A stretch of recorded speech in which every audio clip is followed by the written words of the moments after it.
What's up, guys? I am back with another story time, of course. And today I feel like this story time will be a little bit more relatable. Have you ever had like an aunt or an uncle, just somebody you just never fucked with? Like they were just always mean as shit to you, or the evil auntie or the auntie that's messy.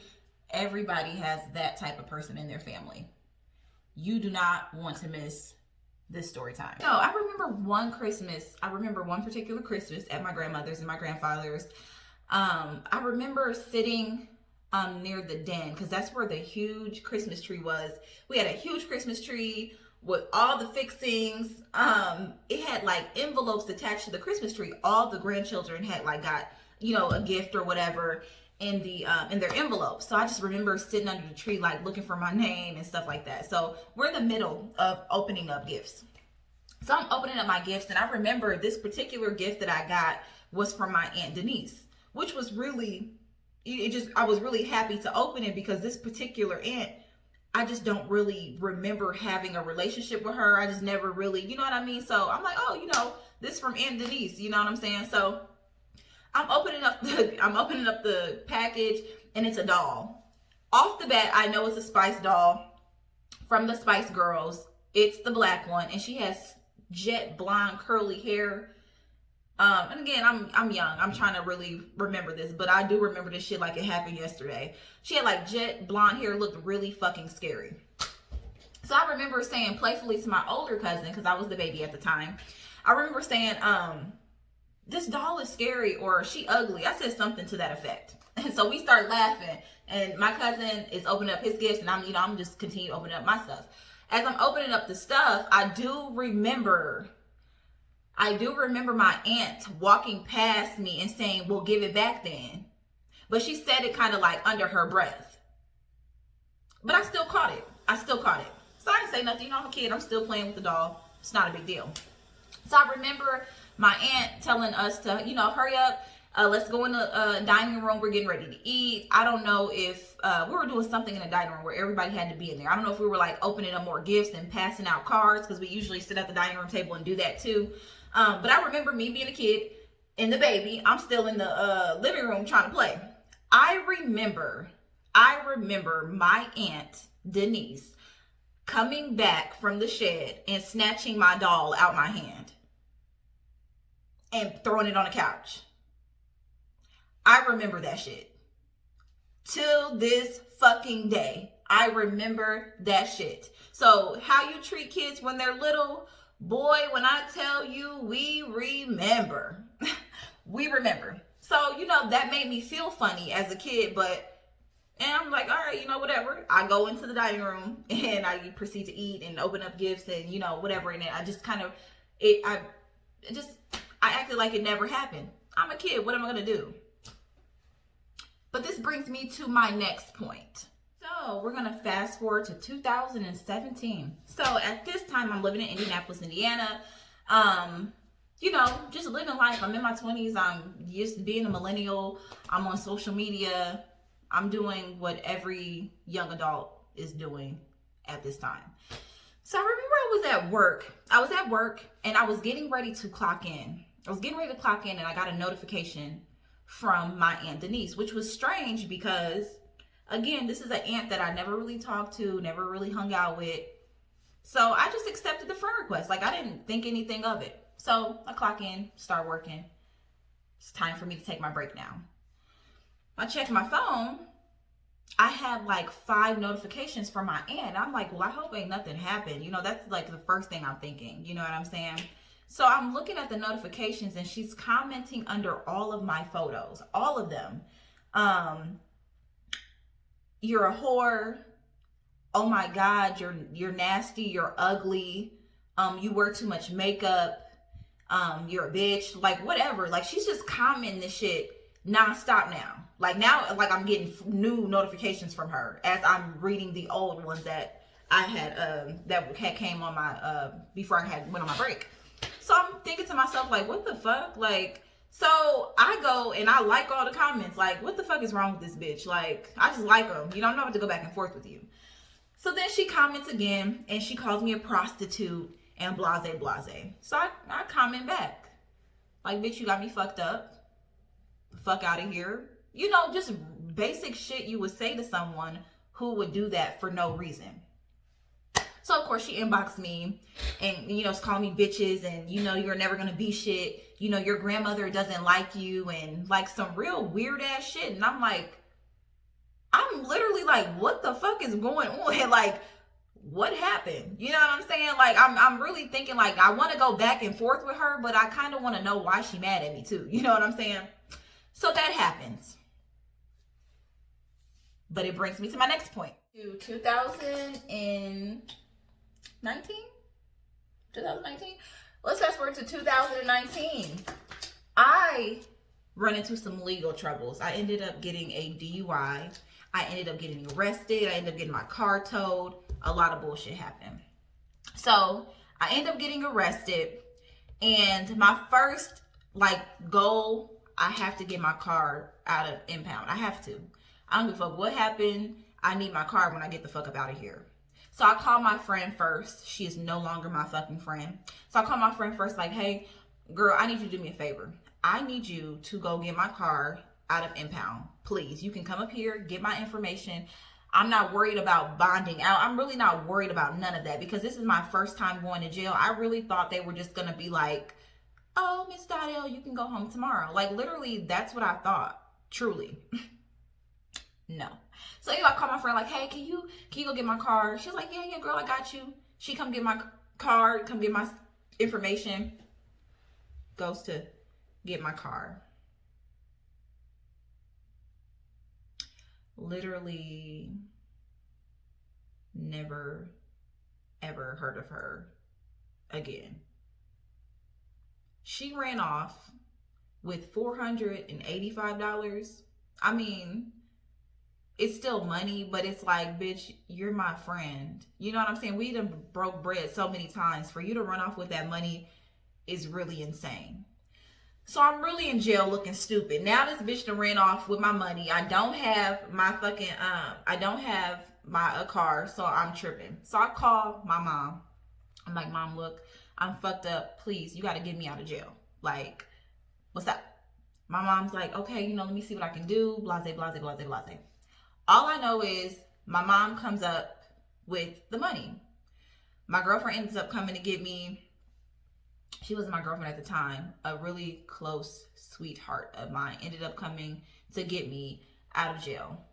I get out of jail, you know, now I got to deal with this legal shit. I end up going back home to my mom.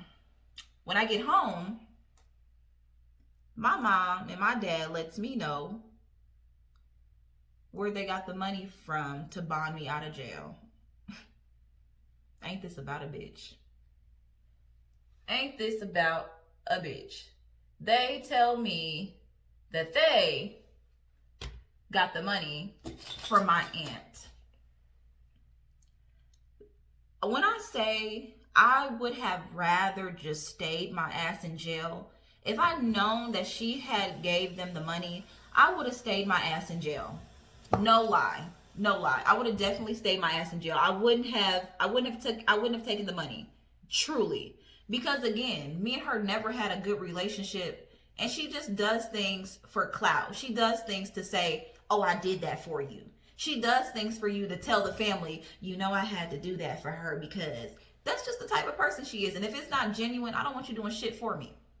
So I find out that, you know, she took care of those things. So again, I'm thinking to myself, all right, so when am I going to hear about this? You know what I'm saying? I'm just sitting there like, you know, Mom, I wish you wouldn't have did that. I wish y'all would have told me. Y'all could have called back and said anything, you know? So my dad and my mom encouraged me to go over to my my grandmother's and my grandfather's house. She just stays there. But like I was saying, they told me to go over there and be an adult and talk to my aunt about my legal situations and also be appreciative that she helped me. This was a hard fucking pill to swallow. But on some adult shit, she did come up with the money. And the least I can do is go over there and have a conversation with you. At the least. So I remember going over to my grandparents' house to talk to my aunt. And when I just tell you the whole vibe was off, the whole vibe was off. It felt really weird. It felt uncomfortable. It just didn't feel genuine. It just felt really wrong. It just felt like I didn't belong. Like, seriously, the conversation was fake. Everything about it was fake. Like, everything about that conversation was fake. So, I'm sitting there talking to her about what's going on. Don't really want to talk to her. But again, I'm trying to do what I need to do to be mature.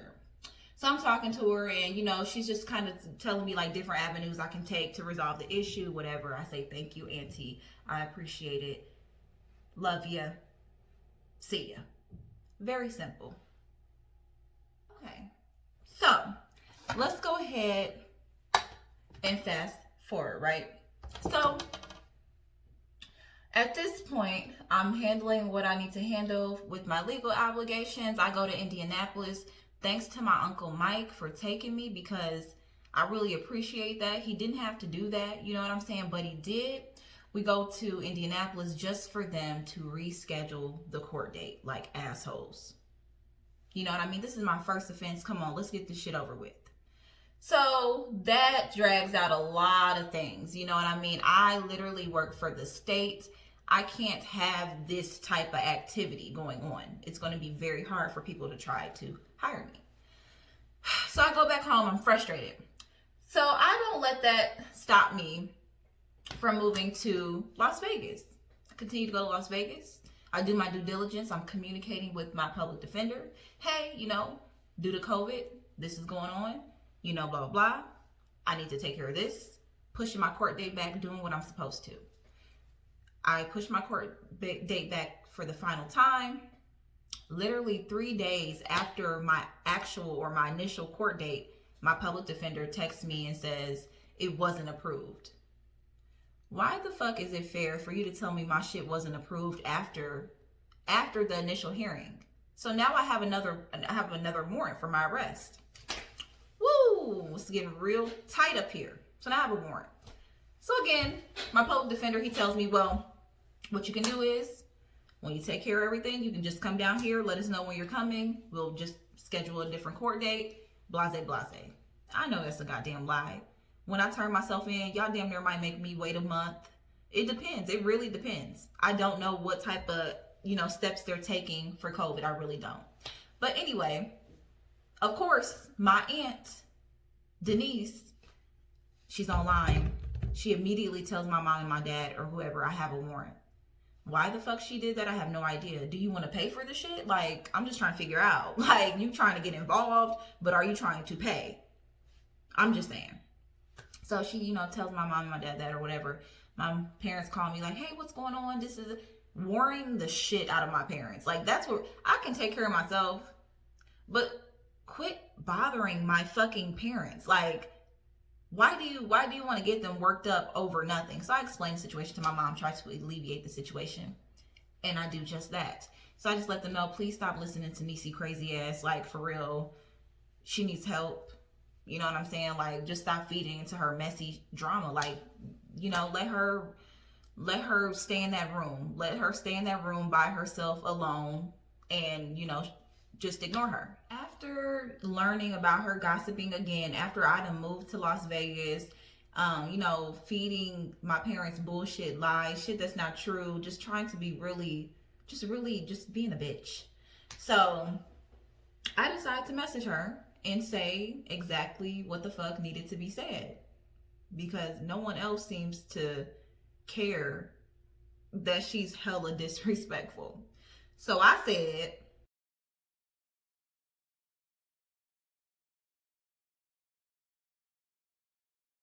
and of course, she said,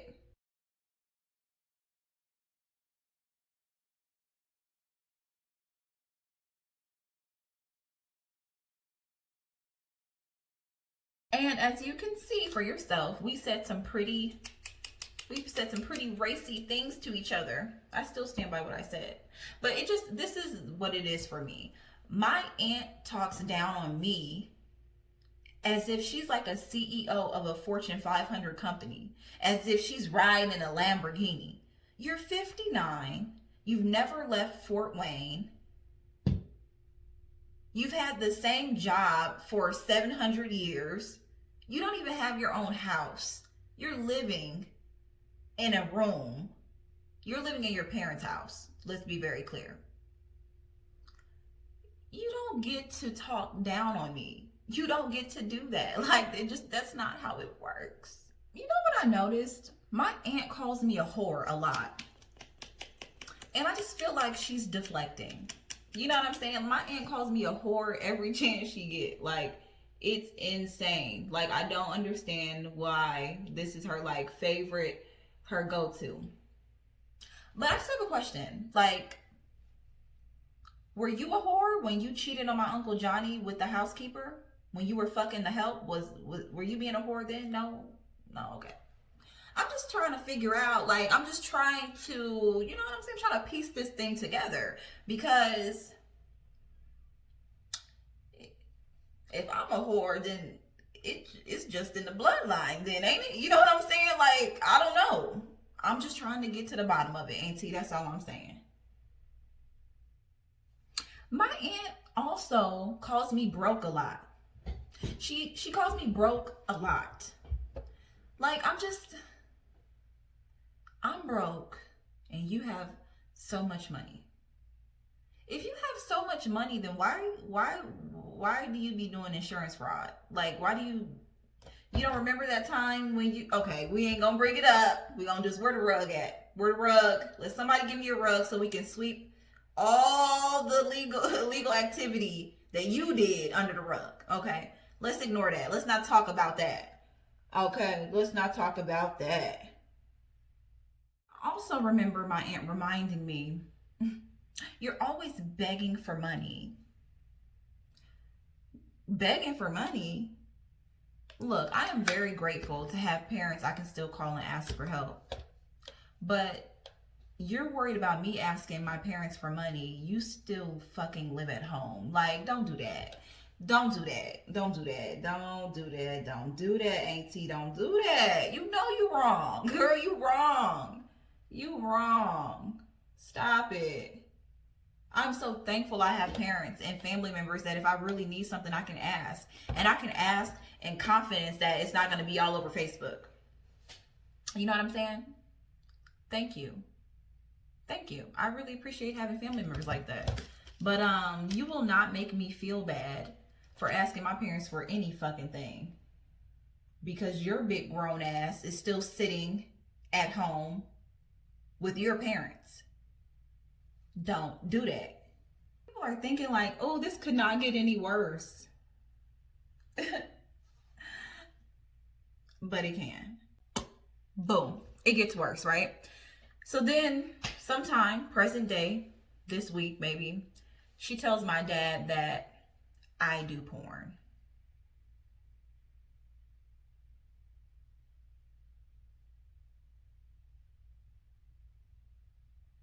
Now, you guys know I don't do porn. I do have an OnlyFans where I do my special effects, gore, really scary content, and I get to charge people for my art. You know what I mean? And yeah, so that's what she was referring to. But it's just really sad that like your sister would try to go, you know, out her way to hurt you. And I feel like that's what she tries to do. She like tries to get to my dad and, you know what I mean, and ruffle his feathers. You can't ruffle my motherfucking feathers because I'm grown. And I'm gonna do what the fuck I want to do. Period. Period. And I'm glad me and my family, more so me and my mom and my dad, we have that type of relationship where before I do anything, I will let them know, just so that people like her would never get the opportunity or satisfaction to tell them something first. I've always been like that. Me and my mom actually have a pretty cool relationship. It's just sad that she would do that to her brother. You know what I'm saying? Like, it's just really, it's really sickening. It's really sickening. Like, it's really, I'm devastated. I'm mortified. I'm telling you, like, there's something wrong with my aunt. I'm starting to think that she is suffering from psychosis or some type of bipolar disorder. It's just really, it's just reached a point where it's just kind of like, are you okay? I just find it really sad. I find it really sad that you would go out your way to tell your brother some misinformation to hurt him. That's so sick. You like hurting your family members. You like tearing your family down. That is so strange. I guess I will never understand. I just will never understand at all. Like, you're right, Auntie. We not related. Because I would never do that whole ass shit that you do. You act like a op. You act like a outsider, might I add. You do, you do. You do. You act like a fucking outsider. That's so sad. That's so sad. Seriously. And if I was my dad, I would just stay the fuck away from you. Fucking with my kid, you would have already got scraped. You know what I'm saying? But I'm gonna calm down. Then my aunt proceeds to tell people that she never got her money back. She never got the $500 back for bonding me out. At this point, like, what won't you lie about? I hope you guys enjoyed this story time. Yes, I know it was a little messy, a little family oriented, but hey, we all have issues. We all have things going on in our family. Stay safe during the pandemic. Make sure you're social distancing. Make sure you have your mask on. And if you're interested in my OnlyFans, I'll make sure I drop the link. Thank you guys for tuning in. I love you.